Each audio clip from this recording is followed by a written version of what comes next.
Hey everybody, Chris here from O'Reilly Auto Parts to show you how to change the air filter in a 2009 to 2014 Ford F-150. Before I get into that, take a second to subscribe to our channel if you haven't already, so you don't miss out on any of our new content. Today I'll be changing the air filter in this 2012 Ford F-150 XLT, and procedures will be similar on most F-150s from 2009 to 2014. But be sure to know the specifics for your truck before getting started. If you're not completely comfortable doing this yourself, we'd be happy to recommend a professional technician in your area. Once you've got your supplies together, here's what you'll do. Park on a level surface and open the hood. Locate the air filter housing, which will be on the driver's side, and unfasten the 3 clips securing the lid.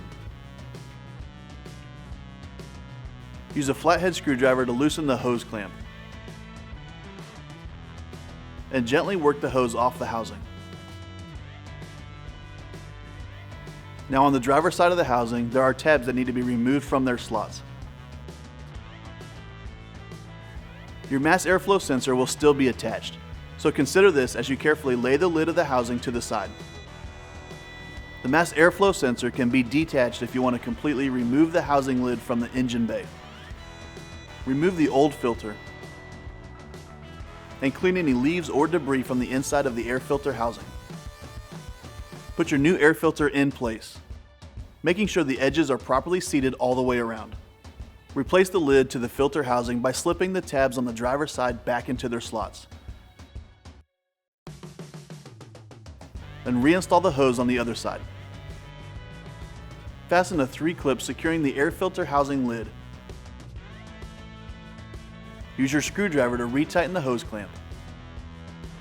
If you detached your mass airflow sensor, reattach it now. And close the hood. And that's it. Everything that you need for this and other jobs is available at your local O'Reilly Auto Parts store or O'ReillyAuto.com. Our DIY videos are designed to help answer questions we get in our stores every day. If you found this one helpful, subscribe to our channel to get all the latest. We'll see you again soon.